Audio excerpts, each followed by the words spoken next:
Every Halloween graveyard needs a scary mausoleum or creepy crypt. So this season we created one fit for a vampire!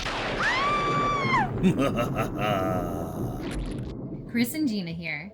This is the garden outside Sarah Winchester's bedroom, which becomes a Halloween cemetery every fall season. This year's edition was a large vampire crypt to go along with their haunted house walkthrough storyline. Now, we've made several types of mausoleums over the years, but never a cathedral style, and we really wanted to make a crypt that had that Dracula feel to it. To give the crypt more dimension, we made these large columns out of wood. And not only does it create depth to the stonework, but it also helps cover the seams. The next step was attaching foam using several different foam cutting tools and great stuff. Just like all our other projects, we framed these wall flats using 1x3 covered with plywood. For the round detail on the columns, we added pool noodles. For the top and bottom caps, I used a hole saw to cut those foam discs. Because we hard-coated this with polyester resin, we had to cover all the foam with foil. I drew lines to create a stone pattern to use as a guide for a hot knife to cut the grooves in between the stones. I used the same technique with our large pumpkins, cutting in the grooves. Groovy. We rounded over the edges of the bricks and carved different levels in the stones. We added plantons around the crypt windows and pop-outs to the roofline and the bases. We really wanted to add some height to this facade, so we made detachable Gothic turret roofs for each of the columns. And once they were in place, it looked so good, I could hear that spooky organ music playing. We covered the turrets with plywood, and we used furniture legs for the Gothic spires. Also known as bunfoots. Bet your batwing you didn't know that one. We sprayed a concrete mortar over everything, and Ginny used a concrete stamp to give it a stone texture. Video footage compliments of Harrison. Making stone bricks for the Winchester. That's cool. We primed all the walls and added more large pool noodles around the windows.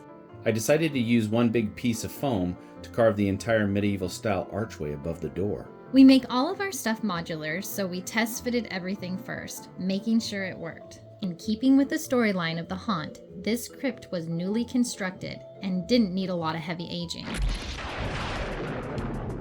Once on location, we had to carry the facade pieces to its final resting place right before sunset.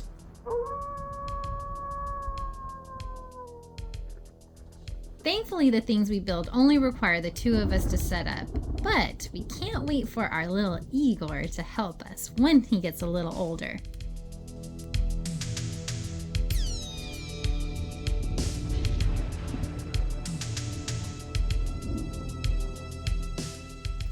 We painted the back of the flats black and framed the windows so we could install plexiglass panels.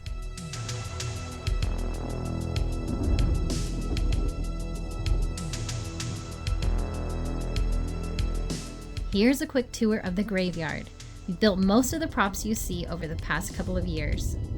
If you're interested in any of these decorations, we have videos of them on our channel, and we'll also post links in the description. Guests were to exit out of the crypt into the cemetery and see a projection of a vampire flying up above, but not before a jump scare got him.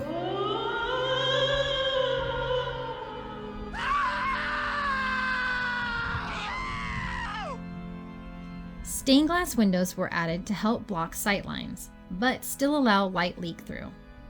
As with all our projects, we want to add more detail, especially with this design. The nice thing is, with this facade, we can easily add to it in the future if they want. This crypt stands 16 feet tall. There were so many fun elements of this. I really like the windows and the roof turrets. You did a really good job doing that. Thanks. You did too. I really didn't do much on the turrets except for age them, paint them and age them. Oh. We're both running around doing a bunch of stuff. Here we go. With every project, we always try to learn a new skill, and this one I would say was the shape of the turrets. Yeah, and it's a skill that we'll be able to use in the future. Absolutely. All right, you creeps, thanks for watching, and we'll see you next time. And now, I command you to click like and subscribe.